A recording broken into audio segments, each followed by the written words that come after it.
The Keeping It Real podcast is a production of SPINMASTER MEDIA.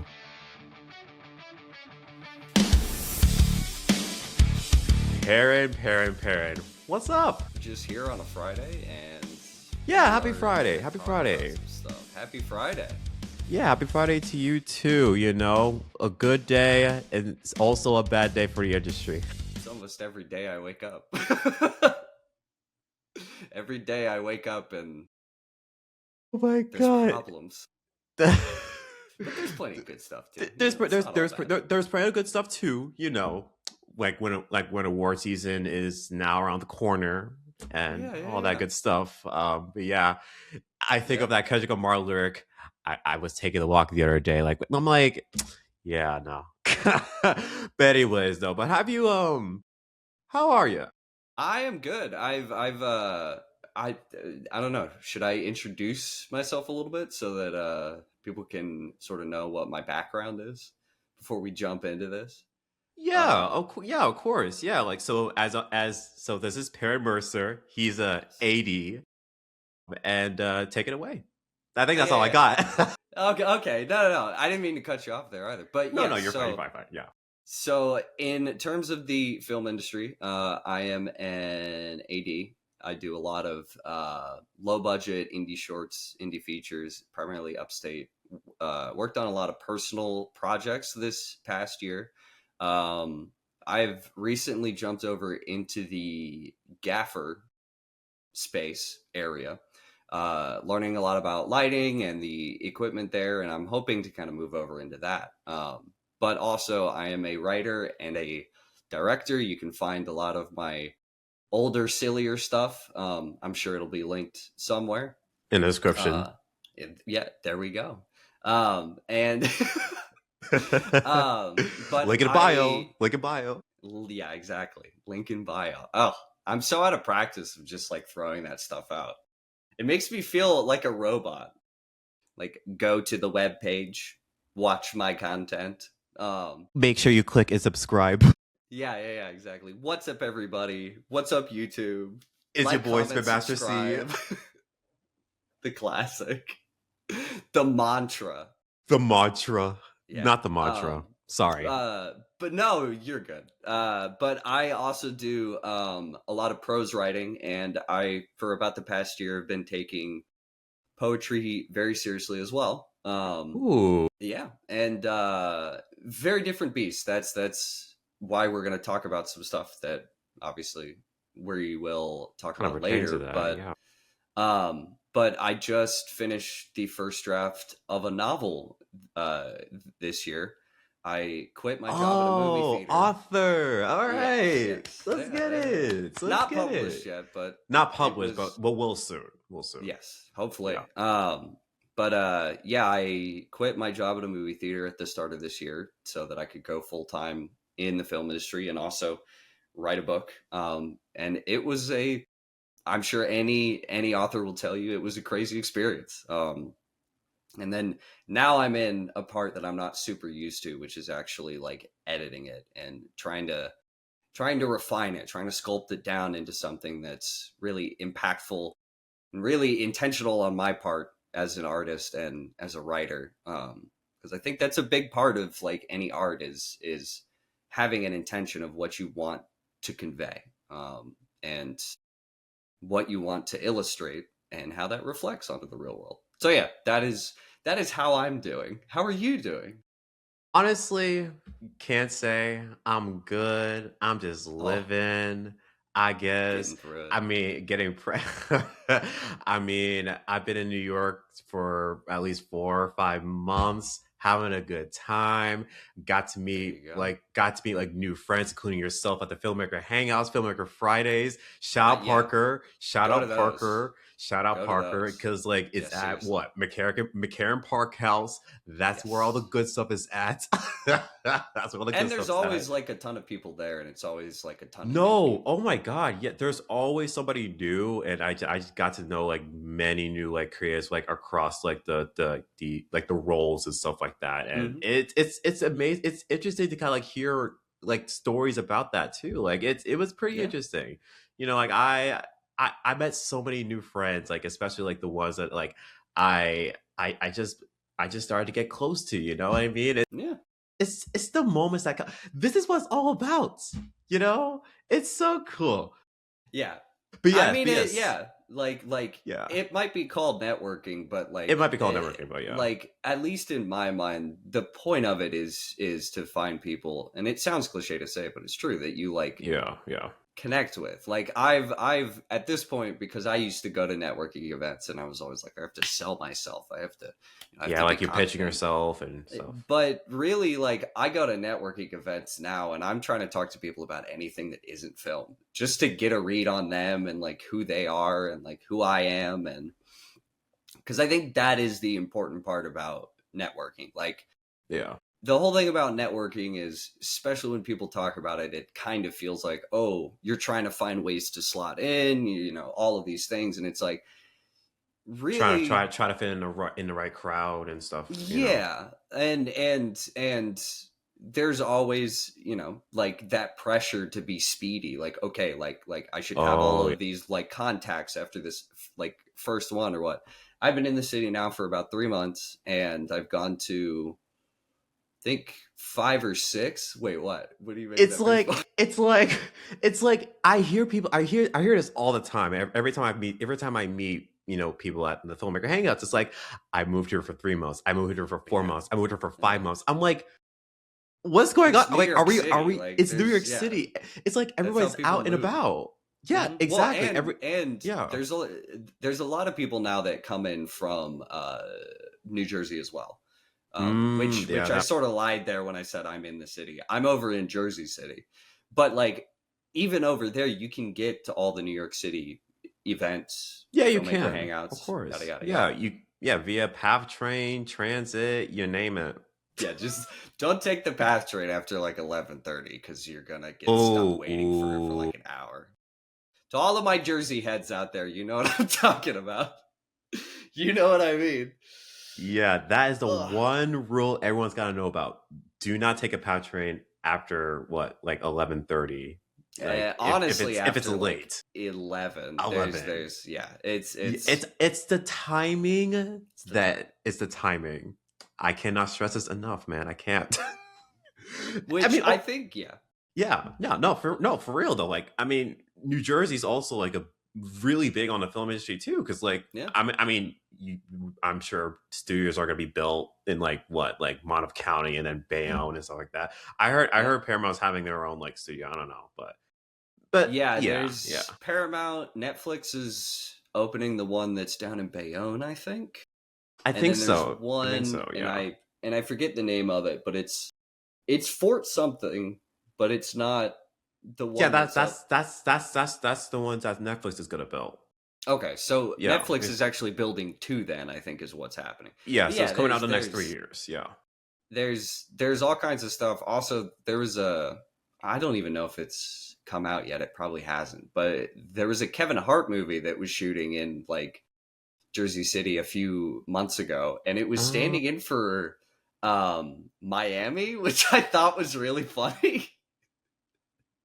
Really? So I was like, what? Yeah, like, they shot it at one of the marinas that's in like Jersey City. And of course they had a huge yacht, and it was like a party boat, and it was supposed to be Miami, which I thought was really funny. I don't know what like special effects work they're gonna have to do in the background of that to make it look like Miami. Because I was gonna say, how the heck are they gonna shoot that, but you're not gonna do it in Miami? That makes no sense, anyways. Yeah. Well, that is also, it's interesting you say that, because like, as a filmmaker, and a lot of my friends who I talk to who are also filmmakers and are also not, there's like part of why I think you're seeing this, I don't know, this reemergence of the like retro, like everybody wants to shoot on film, everybody wants to do like practical effects. I think what it's pointing to more so is that, one, like, culturally we're so used to how stuff looks on film, but also like when you have to go to a physical place and figure out how you're going to shoot something and dress that place up to look how you want it to look in the film, that like people can feel that, like they can feel when you're out somewhere actually shooting in a real place. And it's not so much like, oh, like it being difficult makes it better. It's that the struggle to be in a physical place will be like it will be written into what you make. Like it will be there on screen. You will be able to feel it. And that goes for like digital and for shooting on film. Like if you can go to a real place, and it is hard to wrangle, and it is often more expensive, and there's a lot less that you can control. But I think like, especially after, you know, how many years now of like Disney shows that use like the volume or whatever, right? Like what a cool piece Yeah, of that's like has it been 5 years now? I think it's been more, honestly, I think like it's been 6 or 7. more. Yeah, Because with like it Mandalorian and everything. existed and they were using it before The Mandalorian, I'm pretty sure. It's just that The Mandalorian, they shot like everything on that. Probably, yeah. Um, Yeah. and it's not that it can't be done well, and it's not that like, obviously if you need to do a pickup like that, like the volume's perfect for that. But there is something that you lose, and there is a kind of, and tons of people have talked about this. I'm not new to this whole situation, but like with digital rather than film, there's a level of like perfectly simulated artifice that I think people are starting to like get an eye for, and to start to feel. And it's something that I really feel when I watch things. It's like yeah, like I can see why you would want to shoot on the volume, because you can control all of it. But when you can control all of it, there's an aspect of the world, there's an aspect of the reality that we share that gets lost. And so you like, I don't know, I see things that are shot especially on like digital, and I'm starting to be like, is this CGI, or is this like what part of this is CGI, to the point that like I'm looking at the people in it and I'm like, are these animated people? Like, I don't know. No, Maybe I'm yeah, just an yeah. old man and I'm losing it, but I think blending those things has really made it so that like we're losing the best aspects of like both, which is where you can employ special effects in a way like in a Star Wars or something, where they're Yeah. super impactful because they're actually like, they're earned in the narrative. Your huge set pieces earned within the narrative, but then also it's taking all that narrative stuff that you do want to, I hate to use this word, but feel real, feel close to a reality, and it's making it feel like artificial. And it's all kind of being blended into one thing that I don't think feels real to anybody watching it, and Yeah. is a bit Yeah. off-putting in my opinion. Yeah, yeah, and that kind of that kind of leads me into us like talking about like you said about like what's real or not AI content. Yeah. Literally, like Yeah, that, yeah, like yeah. I'm so glad you kind of transitioned into that, because like I feel like AI, like especially like going like into the future and stuff like that, like, it's gonna be used at some point, but at the Yeah. same time, like like studios are kind of like are just comfortable and just like I don't know if this is the right word for this, like replacing people. You know what I Yeah. mean? And Yeah. it's like I don't know. To me, like, look, don't get me wrong. Like, can you use AI in the lines of like trying to like get some developing thing, or just like doing at least like tasks? Sure, why not? But when it comes to like actually like writing and creating stuff, that's a big. This is my opinion too. Yeah. Like this is a big no no. Like, Yeah, come on, exactly. The big like no-no. it's a big no no, because let me tell you, like as us as creators, like you're like a bona fide writer. You love to write, Thank you you for love to saying do so. poetry, and you create stories like with this just a brush of a pen. You know what I mean? Because like Yeah. it's your words, and it's on paper, and it's like you show that art, and people like it. And that's the beauty of this. You know what I mean?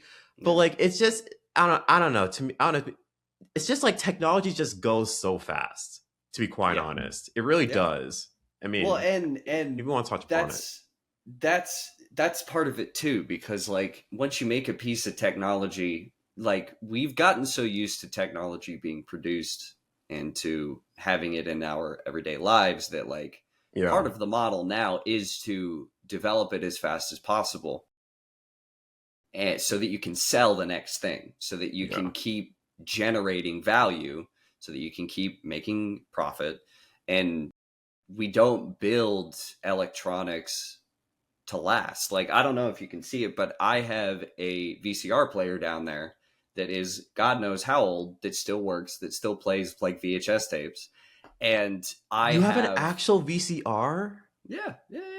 Oh my god, man. It's a tape player. I think a VCR is specifically the tape player CRT combo. I just have the player, but it still works. Man, it still works. I think my parents still have like a VCR player like sitting around somewhere in my house, because I'm originally from Connecticut, of course. But like we have like a VCR player, but it's just like it's not even used. And we used to collect, and also we used to collect like VHSs too. Those were the good days, really. Wait, actually, speaking of, I'm gonna show you something real quick. Oh. Oh. Look at that. Okay. Original Star Wars trilogy collection. Yeah, this is like pretty common. This is from 1995. Oh, okay. But it's just like, it's nice to pop it in, and not even for like nostalgia reasons, just for like, it's so interesting to experience this artifact, right? This like historical technological artifact, and it doesn't really even feel like a historical artifact to me, because like I was still watching VHS tapes up until I was like 10 or 12, honestly. Yeah, but I'm kind of around that range, 10, 12. Like, actually, it's funny that you mentioned the VCR player, because something that I did in high school, right around the time that Fallout New Vegas came out. Fallout. Which I love. I absolutely adore that game. It's so silly, it's so janky, and it's so perfect. Good. It's perfect. Yeah. Came out with a show too. Live action. Yes, which season 2 coming out December 17th. I was actually quite surprised by how much I did enjoy that show, and I do appreciate that there's a little bit of what I guess you would call fan service here and there. Yeah, there's a lot of fan service. Definitely. But I do like when something gets adapted, they're not just like, okay, we're going to do Fallout New Vegas, the video game. Because it's like, just play Fallout New Vegas, the video game, if you want that experience. Like, there's a reason it's in that. But so I had that for the 360, and I had for the 360, because of when I got it, the like VGA cables. Yes. And the red, white, and yellow. Yellow, green, orange. It varied. I don't remember exactly. But I plugged it into that CRT, and I played Fallout New Vegas on that CRT, and it like genuinely, like, it felt like the game was complete. Like, it felt like that was the way that you were supposed to play it, because the game's also kind of grimy, kind of low tech, high tech all throughout it. That like playing it over like an HDMI cable on like an HD TV from like the early 2010s or whatever. Like, it's a little too clean, but then you put it on the CRT and it's like, oh, everything kind of fits right. Like, it all looks cohesive when there's kind of this grime over the top of everything. I don't know. Right. It was fun, and it was weird at the time because I did it and I was like, this is awesome. Like, no, honestly, that's like, awesome. Damn. That's really awesome. Way ahead of its time. Oh yeah. And I think it also kind of leans into your point of like, technology moves so fast, as it's like, it does. It really does. Like artistically, to me, that game was meant to be played on a CRT. But by the time that game came out, like, the CRT was old news. It was old hat. So I don't know. I feel like we're moving too fast. You know what I mean? It's like everything just like goes by so quick. There's always a saying, like, time goes fast, like legitimately, literally. Like there's no other way of explaining that. You know what I mean? Yeah. Well, I and not to make you feel old or any worse about how old you are, but I feel like in my 29 years of life, I have discovered that time speeds up the older you get, or your perception of it speeds up the older you get. And part of that is because like when you're 15, right? 15 years is a much shorter amount of time for you to have experienced. But by the time you get to 30, you've lived 15 years twice. So like 1 year to a 15-year-old is a larger block of time conceptually and in their experience than it is to me. So it makes sense that like the perception of time kind of speeds up. I don't know. Yeah. I never thought about life that way. But since you said that, I mean, I'm like, okay. When I turn 30, that's when I'll be like, you know what? I'm fucking old. That's why I'm gonna say it's official, you know. But I'm sure it'll be fine, you know. Just as long as like I just stay young and just have a good time, enjoy life, it'll be good. I'm like OG Gen Z, by the way, in case you guys don't know. I'm a 98 kid. That is so funny. That is the first time I've heard anybody use the term OG Gen Z. It's true. It's true. It is so true. Like, to me, Gen Z are babies, because I was born in like 96. And okay, around that. Like I was at the weird sort of crossover time. Everybody talks about this. There's like millennial aspects and there's like Gen Z aspects. Obviously, like I had the internet, but also there was enough time for me to do shit like, you know, watch a lot of VHS tapes, play the PS1, like those sorts of cultural things. But I guess like age wise, I'm more on the millennial side, so that when like everybody starts to talk about Gen Z and like the kids in like high school, that was probably just after college. And I was like, oh God, I feel old, blah, blah, blah, blah, blah, blah, blah. And then now I'm like, I literally feel ancient. Like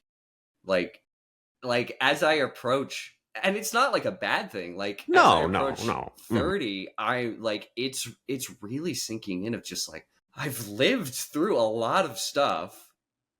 And once you start to hit 30, and I think it's part of why I think you like tend to mellow out the older you get, is that you are like, you're free of the like cultural visible constraints of youth. Because now the people that were like being called the youth when you were moving out of that stage are now moving out of that stage, and they're being called old, and everyone under them is now the youth.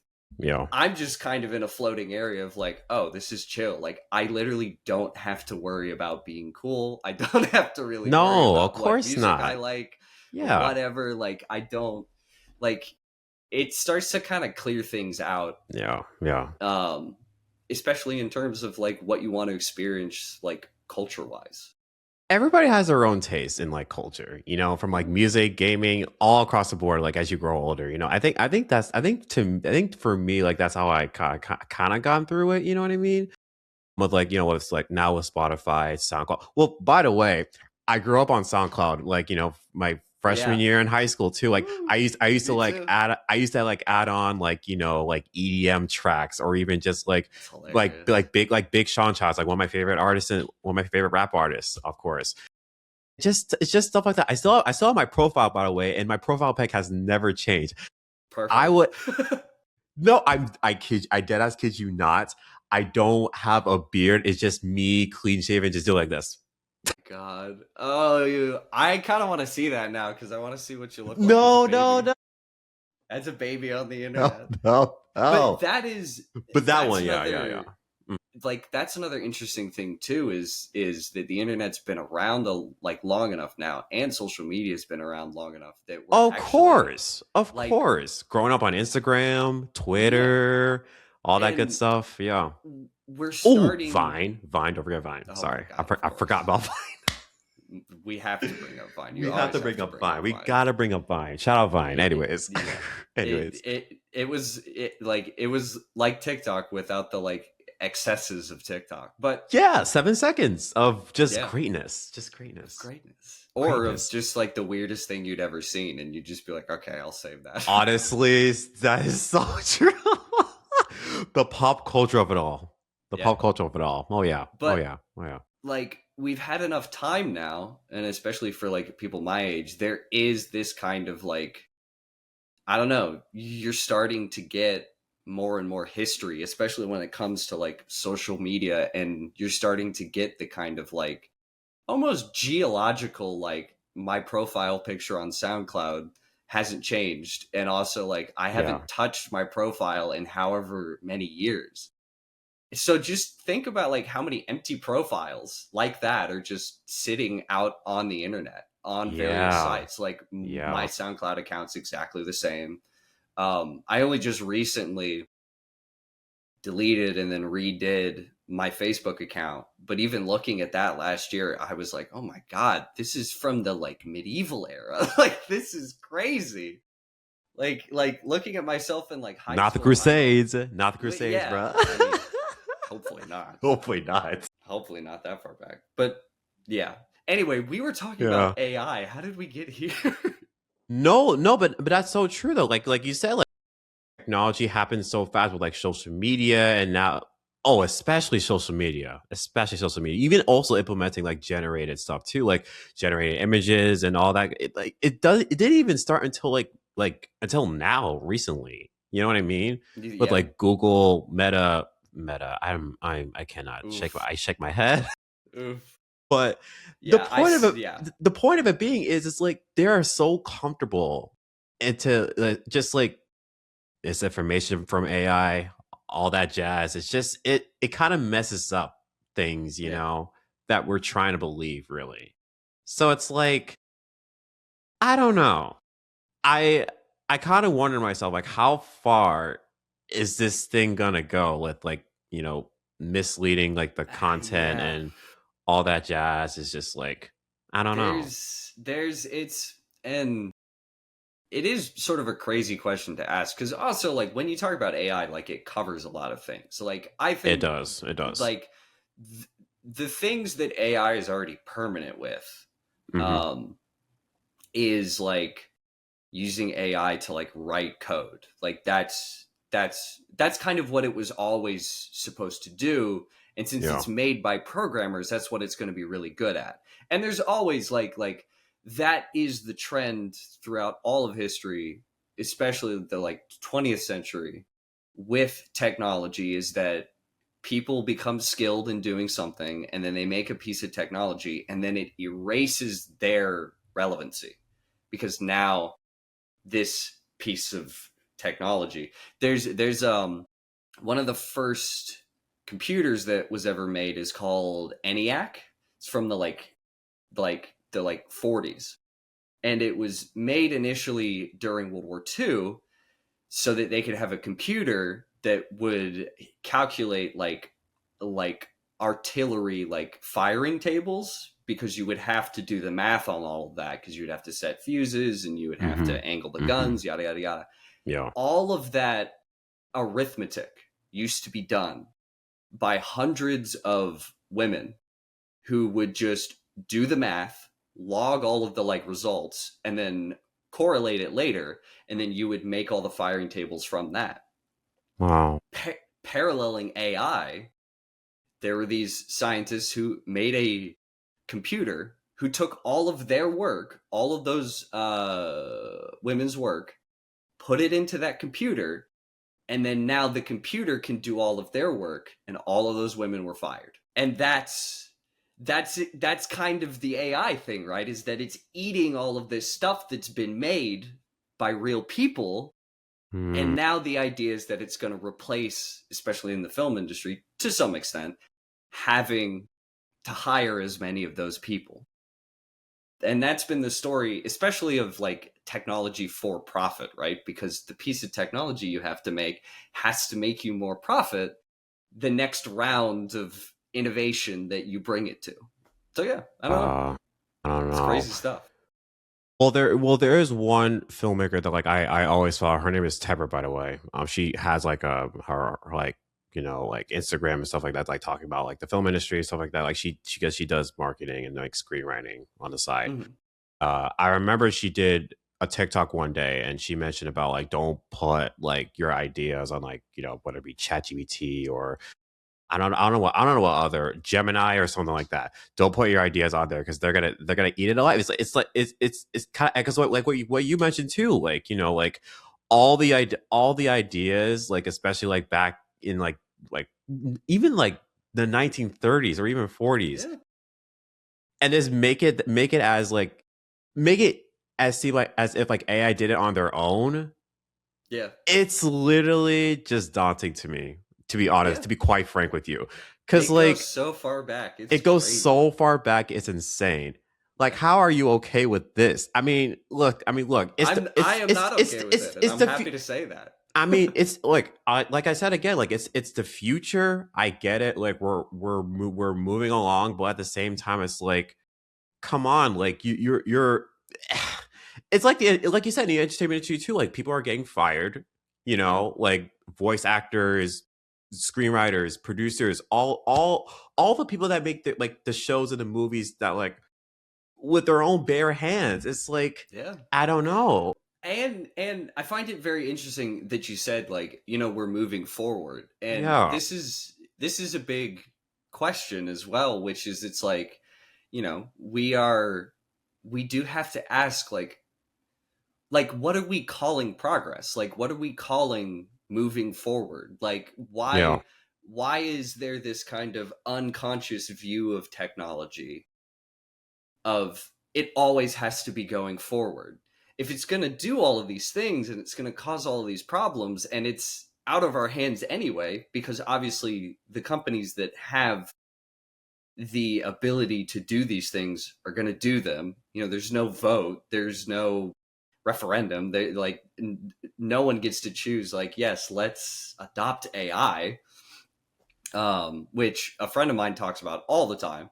And it's just like, but everybody's also like, well, we have to keep like innovating because we have to keep going forward. And AI, I think, more than anything else I've ever seen, is kind of the moment where, for me, I'm like, are we just doing technological progress for the sake of technological progress? Mm. For the sake of just finding something that we think is new, generating a bunch of monetary value from it, Mm-hmm. and then in 10 years after that, going, okay, what's the next big thing going to be? Because there's the other aspect of it too, which is like, that brings in the climate crisis, renewable energy, and all of these things, which is just like, there's a finite amount of like energy material that we can use on Earth. That's part of why like people have been trying to make the switch to renewable resources. And when we run out of coal, when we run out of oil, when we run out of these things, because the Earth is literally not capable of making like coal anymore. Nope. Nope. Is like, okay, then in 150, 200 years, we have all of this digital technology, we have all this digital content, we have all this digital art, and we're not going to be able to view any of it. We're not going to be able to preserve any of it. We're not going to be able to take it with us into the future, because to power the world and to power all of this technology at the level we do is not going to be possible in 200 years.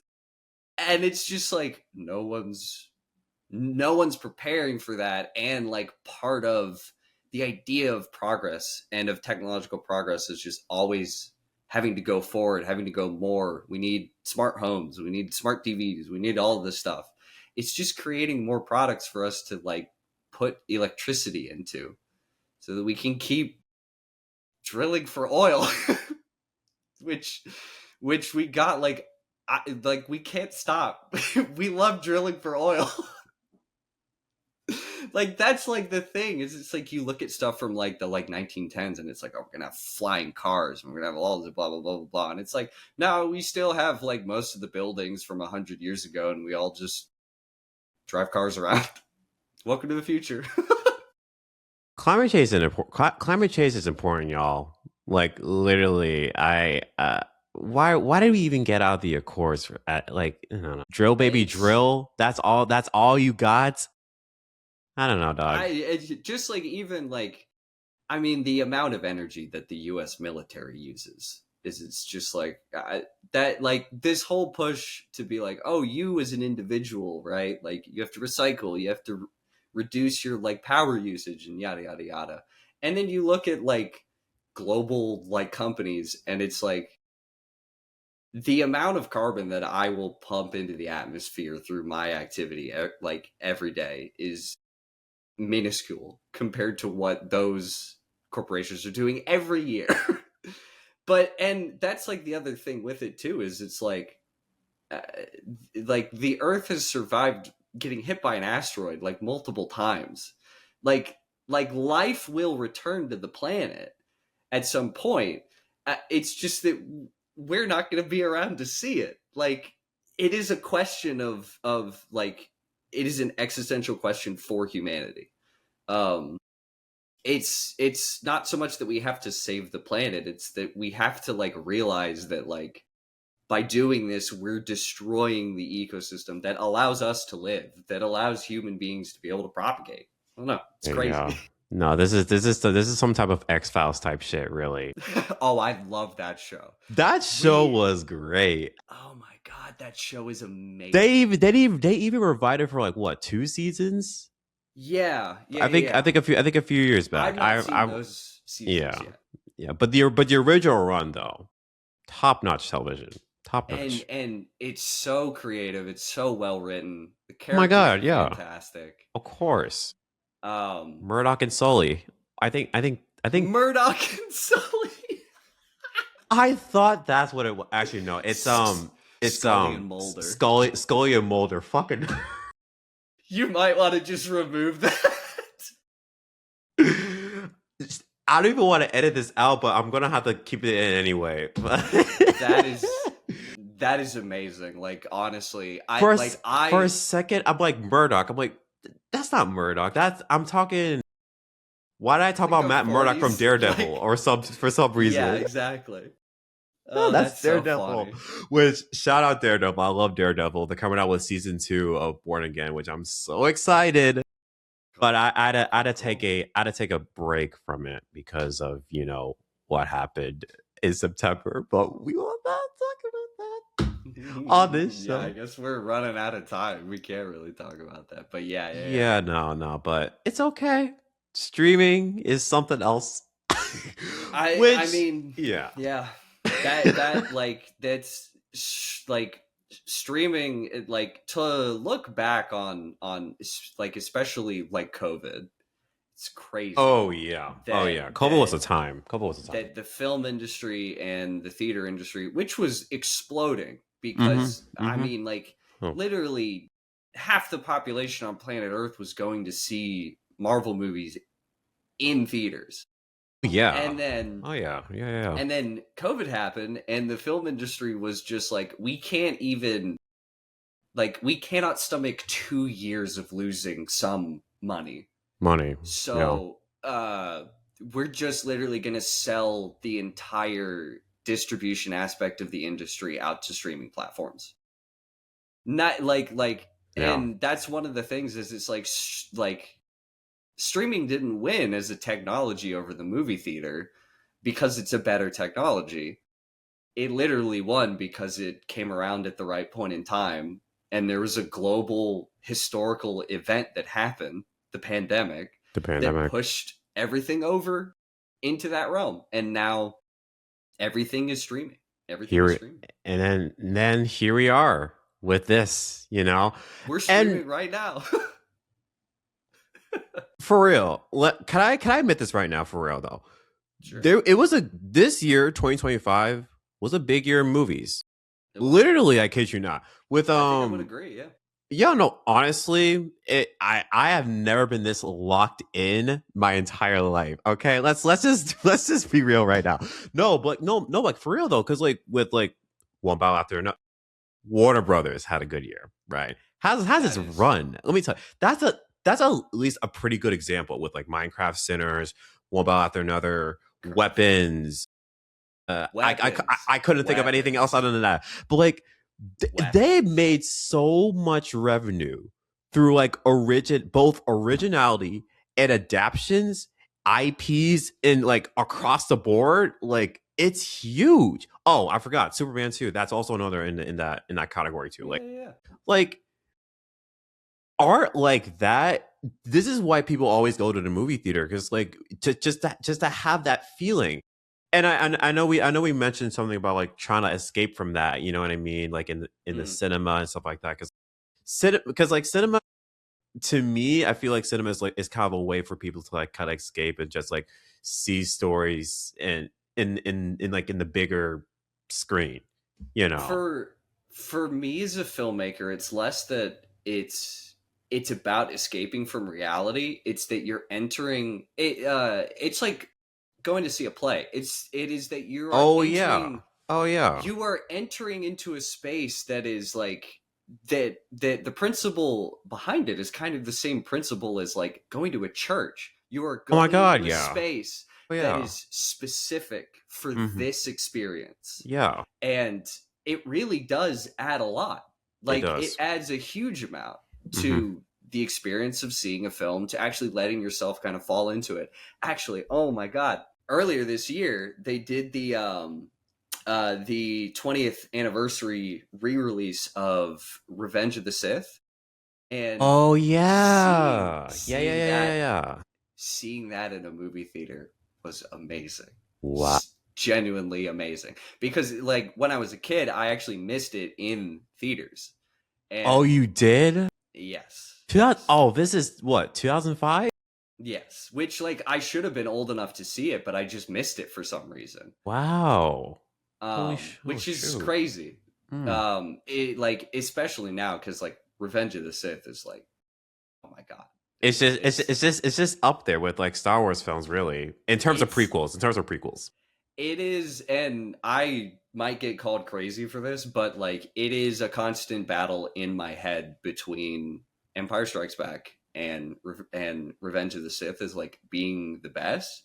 And I think I like Revenge of the Sith more because I think it's the closest Lucas ever actually came to his grandiose Shakespearean epic tragedy, like uh like metaphor for the like political events of the 20th century. Like it's Hmm. crazy. Like it is. Interesting take. Interesting And it's take. also a fun time. Like Oh it yeah, is that's fun to watch that movie. it's a field day. It's a field day It with this is. one.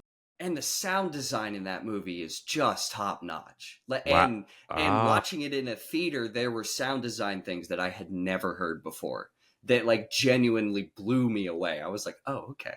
We should bring theaters back because you want a good sound system to hear all this stuff." I just so wish I had that too. I didn't even get a chance. I mean, I watched it when I was a kid, of course, but like I had never got a chance to watch it in a movie theater. That's crazy, That was actually. great. That It was was. good. And they had a thing at the beginning where Hayden Hit Christensen Christensen, yeah. had a like hey, they Yeah, like shout thank out. you for like coming to see this film, because like I like he got he got dragged across the coals for that movie, Oh, especially when it came out. Like all those prequels were like people loathed them when they came out. um and like I'm not gonna lie, Phantom Menace and Attack of the Clones kind of get it. Phantom Phantom Menace is. I actually tried to watch it probably about a month ago, and literally within a minute of Jar Jar Binks being on screen, I was like, I can't do this. I cannot. I literally cannot watch this movie. It was crazy. I was like, I can't handle this. I like, as a kid, there's something about Jar Jar that works, but now as an adult, I'm just like, I can't do it. I can't listen to him the whole movie, do his weird thing in the it's background. Yeah, I don't know. I just couldn't do it. I was like, I'm out of here. wow. All for that one character yell. I'm screaming. I'm screaming, Yeah, bro. they like, which is fair. And there's like other things about that movie that I do like, that I do think are at least like interesting. And also like, oh my god, the pod racing segment in that is Yeah, I one of the love that. I best love sequences in the best any pieces of sequences. Star Wars Oh my media. god, Like yeah. it's so exciting. It's so well done. All the Hmm. miniatures are so cool. I've done a little bit of miniature work for films, and Ooh, like I figures? yeah. Okay, I also okay. used to paint Warhammer figurines as well, but Oh my god. Okay. But I had a book that was all of the like special effects for Phantom Menace, and I would just read that section that was about how they did the pod race and like how they painted all of it out and like how they constructed it and how they storyboarded it. I ate that up. It's so cool. It's such a sick. Bro, you left no crumbs. You left no crumbs, my guy. I didn't at all. There was not a molecule left when I was done with it. Nope. But yeah, dude, that's awesome. Wait, since you talked about figures, right? Just a little bit, right? I used to have Legos when I was a kid. I used to collect Legos all the time, and like seeing them right now, like for adults too, like us. Like I remember I saw the other day, like they are doing like a Stranger Things like Creole house, like I want that so bad. I so genuinely want that. Yeah, no, dude, it was $300. I'm like, you know what? I'm just gonna get it. Nobody called me. Nobody text me. I need to get this right. It's coming out like no, exactly, no. It's coming out next year, I think, like January 1st. Okay. So as soon as January 1st hits, I'm getting it. I don't care. So y'all can stop me all you want. I'm still getting it because because they're so fun. They're so fun, like figures and like Legos. Like I love that. I love that, bro. I love that. One of the very first short films that I ever made, I was in middle school, and it was a stop motion video with Legos. Oh, which they were perfect okay. Yeah. Which is part of why I like doing miniatures, is because like up until probably about like late high school, I really like to do stop motion just because it's so tedious, but in a way that keeps you engaged the whole time. Yeah, it does. And it was fun to figure out because, like, of course, I would do like Star Wars battles and stuff because I had a bunch of Star Wars Legos. And yeah, Lego Star Wars for the win. Star Wars for the win. Shout out. And I was always like, okay, like how am I going to do explosions? And I remember in I must have been in like 6th grade, just having that like aha, like creative moment of I can take toilet paper, crush it down into a ball, and then I can expand it over the course of a few photos so that when I put it into sequence, it looks like an explosion. And then I, like, because it's toilet paper, I can have it trail off and it'll look like smoke. And having the opportunity to do that as like a very young kid was so cool because it puts that is so cool.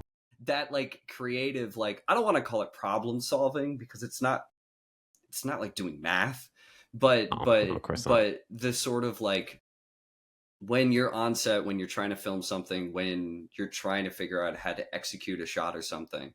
Oh yeah. You need that, and you need to be open to that as well of like jumping in and like even as a kid of like, okay, I'll just use it and I'll expand the toilet paper and it'll look like an explosion. But then like realizing by doing that totally accidentally that like you can also have it trail off as like smoke is very, very important for a young artist to like learn to identify that kind of thing, because then it's like you're executing on ideas that you have, but you're open to what comes after that. I don't know. I think it's very important.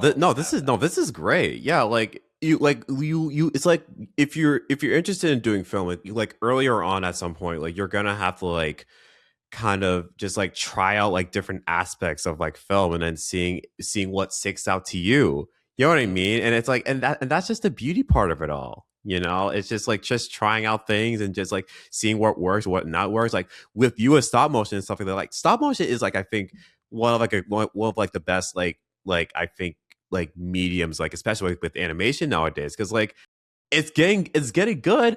You know, with Guillermo del Toro, like he did most recently, like with Pinocchio, which just like I think it came out like 2022 or something, and it just won for like animated feature because of like how much he loves that story, like how much he loves it as a kid, and then he just did it as like a wooden kid, with a little like dark twist to it. I'm just like, right. and it's just so great. It's just so great. Like people And like Guillermo like again, does that, you know. yeah, and it's like to do stop motion as well, like it sort of goes into what we were talking about earlier, which is like you have to make all of that, You and then do. you have to spend so much time with it to do all of the movements and to get it right and then to put it in sequence. And it's like there's something so like, oh my god, what was that? I didn't watch all of it, but of course I saw clips everywhere because it was all over the place. It was an animated movie that I think Netflix made. It had something to do with like K-pop and like K-pop Demon weekends. Hunters. Yes, Yeah. and Yeah, I was talking to a friend about it in the past episode or something. Yeah. so that was a fully digital animation, but when you watch it, it looks a little stop motiony. You can say that. Like You can say because that. of Yeah. how stuttered the movements are. Yes. Yeah. Like Oh yeah. and you get a little bit of that too in oh, what was that called? Into the Spider-Verse. I love the there's I Spider-Verse. mean It that's holds near dear to my heart. Shout out. those movies are Those movies are crazy. just, and I love Crazy Spider-Man as well. a hero. Like Of course. the He was Spider-Verse my films just favorite gave me too. hope. They just gave me hope every single time. Like literally, so many bangers, so many quotes that I just say on a daily. Like that's what am I saying? What am I saying? Like as like my affirmation. So spot on, That's spot awesome. on. That's awesome. No, but that's what the best thing is. It's like escaping that, just escaping and just immersing yourself in stories like that. It truly makes a difference. It really does. It does. Well, and those stories also, at least I think, do a good job of like there are actual stakes to them, and there are actual characters in them, and Mm-hmm. they come up against things that are like there are some hard choices that have to be made in those movies, which is like it's They like do. especially for kids films, like it's like obviously children should have a childhood, but I think especially nowadays there's so much, I don't know, like everybody's scared to traumatize their kids. And Mm. it's like I think kids, not like traumatizing, No, but no, I of course think not. kids could use a little earlier and understand what it's like to, I don't know, like deal with like grown up things, to deal with uh adult things, to be introduced to like, okay, like childhood is a time for you to have joy and to have love and to grow and to learn, but also like at some point you need to be made aware of the world that you're stepping into, Oh and yeah, absolutely, and absolutely. understanding the bad parts of the world is crucial to like actually looking forward and like as a young person being like, here's what we can do Mm. to try and make the world like a better place, A better or like place. Mm-hmm. just as like my own person to be the best person that I can be. Honestly, that that right there, that should be in your poetry. That should be in your poetry. That It's should kind of be. in there a little bit. It kind of is. It kind of is there, but like you nipped it. You nipped it to the bud. No, Yeah. literally, everybody uses their own imagination. That's just the best part. Just using their imagination and just like I don't know. I just the, we need it. The world, to me, honestly, we're in a good place in our lives, but at the same time, like we have to do better with this. You know, Oh yeah. like But that's been the story for. that's just been the story of our whole It's always lives. been the story. It's always been a story of our whole lives. Human race kind of thing. You Yeah, know, but also human society and profit motive, product motive. Yeah. all of these other things. Like there's whenever people start to talk about human nature, I start to get a little like, okay, come on. Like that's a Yeah. little lazy of you to be like, well, humans will always do this and that. It's like, you have to take them, you have to take everybody as like being, or as like capable of being a better person than they might be at that moment. And Mm. I do, and maybe it's just because of my sort of residual Christianity that I experienced growing up, but it really is like, you have to give a person the option to like choose to be better. But also, like, we are kind of trapped in these systems that are beyond any of us and are kind of designed to be beyond any of us. Yeah. That show that their primary thing is to stop meaningful change. There's a lot to contend with, but and the thing about art is that I find so interesting is that everybody's bringing their own baggage, their own hopes, their own dreams into it. But at the end of the day, we're all talking about the same thing, which is the world that we see and the world that we inhabit. Even if you're making up like a sci-fi story that has a whole lore, it has a whole world that's been like constructed from it. If you're doing that right, you're exploring like social, like alternatives. You're exploring new like religious forms. You're exploring new cultural forms. Like, everything you do as an artist is in some way about the real world. So to me, you have to go out into the real world and you have to get passionate about the real world, and then you can make art. You got to. It's not the other way around. That is true. Yeah. That is true. That is so true. That is very, very true. I cannot stress this enough. That's tasty. That's a tasty thought, right? That's a tasty thought, like Ratatouille. You did the hand and I couldn't. I do. Like, literally, like, it's just this, bro. It's just like this bellissimo. So what's really real to you? What's really real to me? It could be it could be honestly anything, but I got something for me too. And this is for this specific news trade that I'm very. Well, then I would love to hear what you have to say, because I would love. Why don't you go? Okay, so what is real to me? Yeah. What is real is. I'm trying to think of a succinct way to put this in. What is real is, at least in terms of art, creating something for the sake of the project and trying not to go into it for the sake of like, okay, I am going to make this because a lot of people are going to like it. It's going to make a lot of money.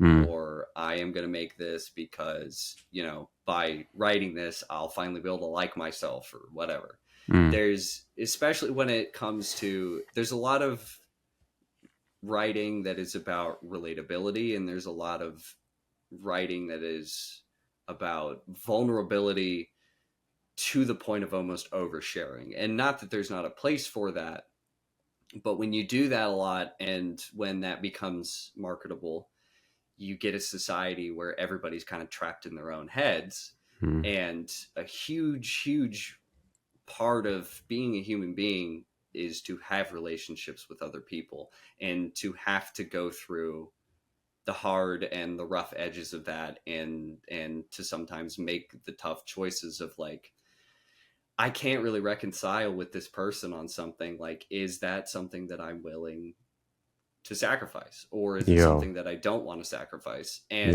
but also, to what extent am I, adhering to that to the point that I end up completely alone? But in terms of art, there is the thing that you want to say, and the project has to be about that, and it has to be about rendering that in the best way possible, and hopefully in the way that will communicate your intentions the best. But obviously at the same time, like, it's hard to pin down like exactly what is real about that, because a huge part of the artistic process is other people seeing things in it that you never saw, and other people seeing the things in what you make that you unconsciously put in there, that you didn't know that you really believed, or that you took for granted as part of your worldview. So when you ask me what is real, I guess my snarky smart boy answer is, reality is constructed by shared human experience.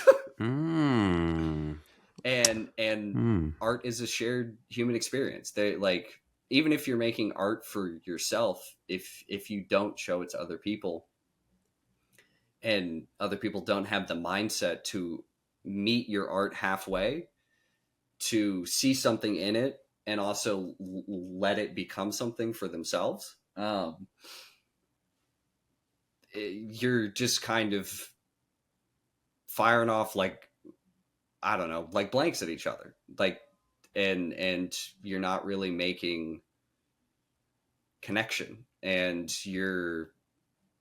I don't know, you're just recycling maybe the things that you want to see or hear, and it's not helping you grow as a person, and it's not helping you grow as an artist. Deep. I don't know if that makes any sense. No, it does. Yeah, it just, if you see it through that perspective, absolutely. But no, dude, deep. Thank you. the way like it just makes me just think. Oh my god!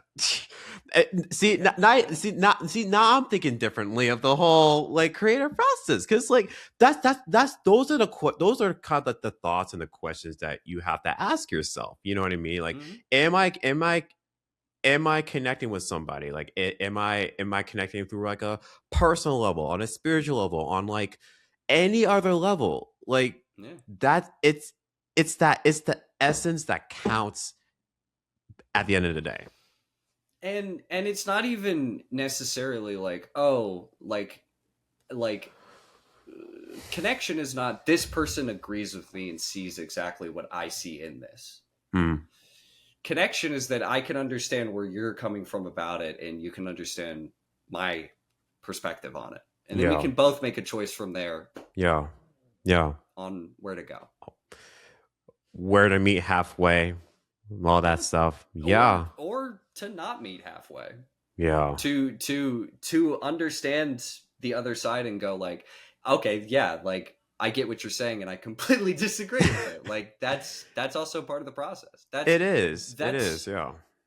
That's why like critique when it comes to making art and writing, especially for the way that I write, which is like I'm telling a story. It is about other people reading it and straight up just saying like, look, what you wrote here is distracting or kind of going against what I think you're actually going for here. Or here's what I got out of this. Maybe you want to highlight that more. That's that, like no one is ever making art on their own. No one is ever an artistic genius on their own. Most of the people that we consider artistic geniuses are because, guess what? Art is a social activity, and there's a ton of other people that get something out of that work and are saying that person's a genius. So like even that is constructed and made real by an audience towards an artistic genius. And it's very easy after the fact to be like, well, of course they're a genius. And it's like, well, their stuff had to get out there at some point, and they had to go through the rigorous process of understanding what it is that they wanted their art to be, because that's the most important point. Like asking if what you make is good or bad, I find, and I have found and have received the feedback of, that it's always in service of your ego to wonder if what you're making is good or bad. What matters is the intentionality of what you want to showcase. And that's and having the freedom and having to use your experiences, then putting on paper and have the freedom for it, and then showing out to the world, like when they like the audience will understand you just as long as like you kind of find that like that thing. Or they might not. They might completely reject it. And then there's a lesson to be learned there too. And there's a lesson to be learned there about your own perspective. And also like sometimes you'll try to showcase something and the world's just not ready for it. Or like there is no guarantee, and I feel like people conflate being an artist and like, I know I did, the act of being an artist with the presence of success and of acclaim and all of those things. And I think if you want to write things that are very impactful, and if you want to write things that are about the stuff that's important to you, clear all that out. Yeah, go for it. Focus on the thing that you're trying to put together. Yeah, go for it. Absolutely. You never know who to impact, to be honest. You never know who to impact. But Perrin, thank you so much. Literally, thank you. Like this, they're gonna love these gems, bruh. They're gonna love this. I think so. Yeah, because like every filmmaker needs to hear this. You know what I mean? And kind of hear this. Like, you know what I mean? Yeah. No, like sometimes people gotta think differently and just kind of just, you know, like make the best art they think it's great. You know what I mean? Not everything has to be perfect, but like at least show them something, and then the rest will follow. Though be ready to fail. Like if you're going to someone for feedback, you've entered into a relationship with them, and it doesn't make any sense to ask someone for feedback. And I have done this where you ask someone for feedback, it's very critical, and instead of going like, okay, like where do I go from here, you start being like, oh man, like I'm a terrible artist, or you just, or the worst one, which is you just can't see what I can see in this. And it's like, well, clearly I can't either, because I can't communicate it to this person. No, exactly. I mean? You know, exactly. Yeah. No, man. Where can they find you? Where can they find me? You can find me on Instagram. It's just at Perrin_Mercer. That's the main one. I'm not on Twitter all that much anymore because that's a nightmare. It's becoming a cesspool, per se. Becoming a cesspool. Exactly. And it already kind of was for a while, honestly, if we're really thinking about it. Who misses old Twitter? Me. I'm kidding. Me. Absolutely. And let's see. I actually have it right here. I have a website, which is just PerrinMercer.com. I have some of my best work on there. I also do critique services. So if you have a short story or a short script and you're looking for someone to take a look at that and either really tear it apart or just help you find a little bit of direction into the next draft, I love doing that. It's my bread and butter. And then I'm also on YouTube, Perrin Mercer. I also have an old video collective that's called Enemy World. There's some fun stuff in there. Okay. It's very shitposty, but it's a lot of fun. And then I'm a writer, of course, so I have a Substack. Yes, it is under construction, but it's called Tales from Right Now. Ooh, okay. And it's, I see where you're getting some of that. Yeah. And it's little bits of poetry, maybe a very small short story here and there. And then I want to turn it into kind of a repository for just ongoing artistic and social critique, because I think that stuff is incredibly important. And I think it's something that we lack to an extent in a very digitized age, and in an age where, you know, we're all kind of forced to interact with each other via technology. Yeah. Oh man, yeah. I'm gonna have to check that out when as soon as you like launch it, as like whenever as soon as you can. But that'll be so much fun. Yeah. Yeah, I have a few things in the work. I think it'll be a 3-parter, but I'm talking about the movie Predator. Which is one of my favorite movies of all time. Okay. And I did a real deep dive into that, and how it's kind of this sort of classic 80s action blockbuster. But that legacy obscures a lot of really interesting stuff that's going on like underneath it. Wow. It's also like a pretty effective horror film in addition to being an action. You can say that, yeah. It's pretty crazy. But Hell yeah. So Okay. Stuff to look Okay. forward to. Looking forward to this. But yeah, that's it for this edition of Keeping Things Real. You know, it's your boy Cobbina. You can follow me at my main Cobbina Appiah, all in one word, and then and my production company SPINMASTER MEDIA. I'm gonna put that in there. And you could also follow. Sure. You go. And also you can follow at Keeping. No, absolutely. You could also follow at Keeping Things Real Pod on Instagram as well. So much Instagram accounts, and then also go check out my YouTube channel, the at Keeping Things Real Pod. Make sure you click that subscribe button, ring that notified bell, or something along those lines. I don't know. Comment, subscribe. Like, comment, subscribe. Yeah. It's 2014 again. It's 2014 all over again. Yes, exactly. And what's it called? The podcast Substack will be launching very, very soon.